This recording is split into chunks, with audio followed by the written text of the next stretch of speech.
People were telling me that I had to choose between 8 million yuan and her daughter. What was there to think about? Only an idiot would choose her daughter over 8 million yuan. But I was exactly that idiot. I chose her daughter. I had no idea that this one decision would make me live like a speck of dust for the next 10 years.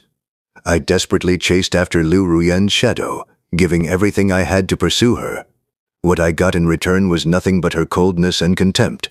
Eventually, one day, while I was walking with her, I stepped in front of danger to protect her. I died in a dark alley. And in the final moments of my life, the last thing I saw was her calm, expressionless face. It was as if I were nothing more than a complete stranger to her. This time, I didn't want to be that pathetic man anymore.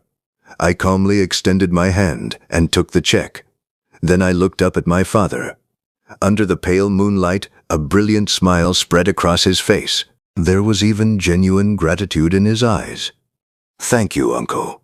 There was even genuine gratitude in his eyes. "Thank you, Uncle." Inside this luxurious private room, the father who had prepared a long lecture for me suddenly couldn't say a word. The threatening expression on his face disappeared instantly and was replaced by a smile. "Don't worry. From today onward, I will never take the initiative to bother Miss Liu again.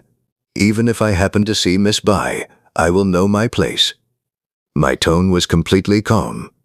"If I've disturbed you over the past 3 years, I'm sorry. I wish you all the best in the future." Liu Ruyan's body trembled slightly. For the first time, she looked at me seriously. Her beautiful eyes were no longer cold like before.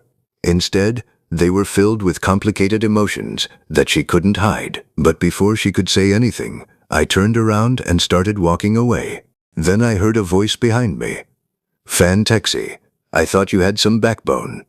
After making such a huge scene, you still ended up bowing your head to money. 3 years of feelings, and you sold them for 8 million yuan. You really have no shame." My footsteps suddenly stopped. Those words completely shattered the last bit of control I had. I turned around and rushed toward her. The two of us ended up fighting until people from the Liu family threw me out. This time, all I could do was let out a faint laugh. The second son of the Fan family laughed. "First, it wasn't 10 years. It was only 3. Second, this wasn't love. You were the only one clinging to her. Third, this isn't selling yourself. It's reasonable compensation from Chairman Liu for the 3 years you spent working for him. 8 million yuan. Not too much, not too little, just right." I opened the door of the private room and walked out without looking back.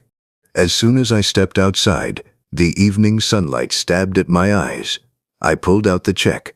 The number written on it almost brought tears to my eyes. Her love was gone. My dignity was gone. And the thing I'd finally managed to regain was gone too. This time, I didn't love anyone. I only loved money. I didn't immediately go to the bank to cash the check. Liu Zhengguo was an extremely calculating old fox. There was a good chance he'd tampered with the check. Maybe he'd added a waiting period. Or perhaps it was simply a blank check designed to make me look like a fool. I called a taxi and returned to my tiny rental room in the middle of the city. The room was less than 10 square meters. Dark, noisy. The air was filled with the greasy smell of instant noodles mixed with the unpleasant odor of mold. This was the same place where, in my previous life, I had gritted my teeth and worked for 3 years just to keep Liu Ruyan's school running. I opened the 5-year-old laptop I'd been using. The screen froze for several seconds before finally lighting up. I didn't rush to do anything. I simply leaned back against the wall and began thinking about my future. If I had really been given another chance at life, what was my greatest advantage? Information. I knew how the economy would develop over the next 10 years. I knew which stocks would explode. I knew which industries would become dominant. I opened the stock trading software and skillfully entered a stock code. Hingfei Technology. I remembered it clearly. Tomorrow, this obscure little company would announce a patent for a new chip technology. After that announcement, its stock would skyrocket from 5 yuan to 200 yuan. I picked up my phone and called Liu Ram. My voice was completely calm. I've packed up everything of yours that I still have. It's all outside my door. Send someone to collect it whenever you want. I've also changed my phone number. Before she could respond, I hung up. I removed the SIM card from my phone, broke it in half, and threw it into the trash. Finally, the world was quiet. The next morning, I went straight to the bank. I hadn't expected the check to clear so smoothly. Only when I received the bank notification showing a huge amount of money in my account did I truly believe it. My life really had started over. Without hesitation, I transferred the entire 8 million yuan into my securities account. Then I used every penny to buy shares of Hengfei Technology. When I walked out of the stock exchange, I suddenly felt incredibly light. All I had to do now was wait. I never went back to that miserable rental room. Instead, I checked into the best hotel in the city. I booked an executive suite. I soaked in a hot bathtub, drank chilled champagne, and stared at the glittering city outside the window. For the first time, I felt a little regret. But I knew one thing. Money really does give a man confidence. Over the next few days, I lived the kind of life I'd only dreamed about in my previous life. I slept until I naturally woke up. I ate elaborate breakfasts at the hotel's rooftop restaurant. In the afternoon, I went to the gym and worked up a sweat.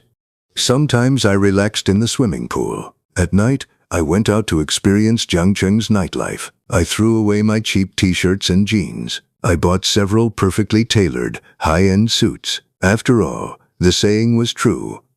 A man depends on his clothes, just as a horse depends on its saddle. Money really did give a man confidence. As for Hengfei Technology's stock, I didn't even feel the need to check it. That night, I invited 2 friends to the most exclusive private club in Jiangcheng. The music was loud enough to shake your ears. The air was filled with the smell of money and expensive perfume. In my previous life, I hadn't even been qualified to enter a place like this. But now, I was sitting in the best seat in the club. A model walked over and smiled. "Sir, may I sit with you?" I smiled at her. But before I could say anything, I caught sight of a familiar figure from the corner of my eye. Liu Ruyan. What was she doing here? She was sitting with Fang Ping and several wealthy heirs. Fang Ping was bragging loudly about himself. Liu Ruyan sat quietly beside him. She seemed completely disconnected from all the noise around her. Then she noticed me. Our eyes met. For a moment, surprise flashed across her face. Then confusion. And finally, a trace of hatred she couldn't hide. Fang Ping followed her gaze and spotted me. A mocking smile immediately appeared on his face. He pushed through the crowd and walked toward me. He deliberately raised his voice so everyone around us could hear. "Oh, isn't this the famous Fan Taxi? What happened? You took the 8 million yuan Uncle Liu gave you, and now you're walking around like you've completely turned your life around." The people behind him started laughing. "Look at him. He sold himself for 8 million. He completely threw away a man's dignity." The faces of my 2 friends beside me immediately became awkward. They were about to leave, but I quietly stopped them. I picked up my glass. Slowly, I swirled the whiskey inside. Without even looking at Fang Ping, I said, "Fang Ping, it's been a while. How's the family business doing? I heard there were some problems with several of the Fang Group's overseas projects. What happened?" I finally looked at him. He suddenly fell silent. "You're talking nonsense." I stepped forward. "I'm talking about that port project in Southeast Asia. Local policies have changed. Europe's chip supply chain is also about to face problems. Did the Fang family's capital manage to save you?" I'd learned all of this from the news in my previous life. But how could Fang Ping possibly know that? Cold sweat suddenly appeared on his forehead. "How do you know about these things?"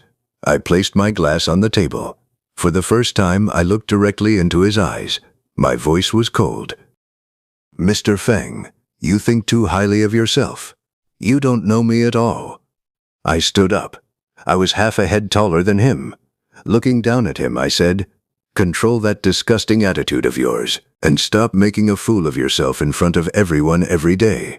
The laughter around us gradually died down. Everyone could sense that the atmosphere had changed. Feng Ping was completely overwhelmed by my presence. He opened his mouth, but couldn't get a single word out. I ignored him. I pulled a large amount of cash from my wallet and placed it on the table. "Ladies, enjoy yourselves tonight. Get your own taxis home." I straightened my suit and walked past Feng Ping. As I passed Lu Ruyan, my footsteps paused for a moment. She looked at me. There was far more shock in her eyes this time. I gave her a faint, meaningful smile. "Lu, learn to look at people properly." Then I walked away without looking back. I didn't return to the hotel. I went straight to the airport. It was early morning. I told myself, now that I've earned my first fortune, it was time to change the direction of my life. The plane took off at dawn. My destination was Jiangcheng. During the flight, I turned off my phone and fell asleep in my comfortable first-class seat. When I opened my eyes, the plane had already landed at Jiangcheng International Airport. As I walked out of the airport, I breathed in the air of Jiangcheng. It smelled like opportunity. I didn't rush to buy a house. Instead, I rented a long-term suite in the city's most luxurious riverside serviced residence. Standing in front of the floor-to-ceiling windows, I looked down at the dazzling night view of Jiangpan Avenue. I knew it. This was where my real story would begin. The next morning, as soon as the stock market opened, my securities manager called me. His voice was trembling with excitement. "Mr. Fan, Hengfei Technology has hit the daily limit again." I simply replied, Don't let it go above 150. Don't sell." I hung up and began planning my next move. Making money from stocks was fast, but it wasn't a stable foundation. I wanted to build my own business empire. And because of the memories from my previous life, I knew that over the next several years, 4 major industries would explode: the internet, healthcare, new energy vehicles, and artificial intelligence. I spent an entire week staying up late, conducting countless rounds of research. I created an extremely detailed business plan. My goal was to establish an investment company dedicated to discovering and investing in promising startups. 1 month later, just as I'd predicted, Hengfei Technology stock reached 150 yuan. The 8 million yuan in my securities account had grown into approximately 300 million yuan. Without the slightest hesitation, I liquidated my entire position. Now I had the startup capital I needed. Wangchao Capital was officially established in Jiangcheng. The office was located on the top floor of the Global Business Center in Zhengbin New District. I began recruiting on a massive scale. I offered salaries and bonuses far above the industry average. I recruited top analysts and traders from major investment firms. At first, my life was filled with meetings, business reports, and potential partners. Slowly, I forgot about Yan Cheng. I forgot about Lu Ruyan. I even began forgetting those painful memories, until one day, my secretary walked into my office, carrying a golden invitation. "Mr. Fan, there's an international business summit being held at the Nanchang Convention Center next week. The organizers would like you to attend." I casually glanced at the invitation, but when my eyes landed on the list of organizers, my fingers suddenly stopped. The Liu Group. I thought to myself, does this family really refuse to leave me alone? I looked at my secretary. "Turn it down." She hesitated. "Mr. Fan, the level of this summit is extremely high. Almost half of the world's Fortune 500 companies are expected to attend. And the organizer is Mr. Zhou, the son of Jiangcheng's richest man." I thought for a moment. Then I answered, "Fine, I'll go."